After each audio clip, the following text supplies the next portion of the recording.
کا قائم مقام ہے.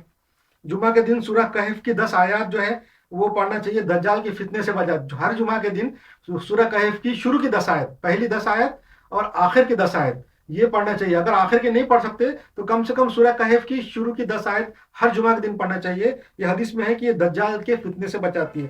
دجال کے بارے میں نے بتایا کہ دجال ایک گمراہ کرنے والی چیز ہے، جو حضور صلی اللہ علیہ وسلم نے فرمایا کہ وہ آئیں گے اور پورے انسانوں کو گمراہ کریں گا. دجال جو ہے اس کے بارے میں ذکر آئیں گا انشاءاللہ آگے چل کے.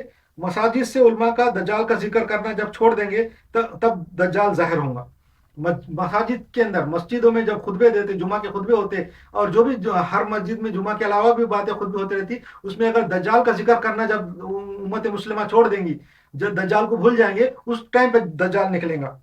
جمعہ کے دن خوشبو لگانا چاہیے، اچھے کپڑے پہننا چاہیے، خوشبو بھی لگانا چاہیے جمعہ کے دن، اور اچھے کپڑے اور اچھی زینت کے ساتھ مسجد میں جانا چاہیے. اللہ کے پاس حاضر ہونا چاہیے اچھی طریقے سے، تاکہ دوسرے جو دیکھنے والے ہیں غیر مسلم ہیں ان کو یہ پتہ چلے کہ اسلام کتنا پاکیزہ اور اچھا صاف ستھرا اور حسین دین ہے. اور لوگوں کو لگنا چاہیے کہ کتنے صاف ستھرے اور خوشبودار لوگ ہیں. اس لیے جمعہ کے دن عطر بھی لگانا چاہیے.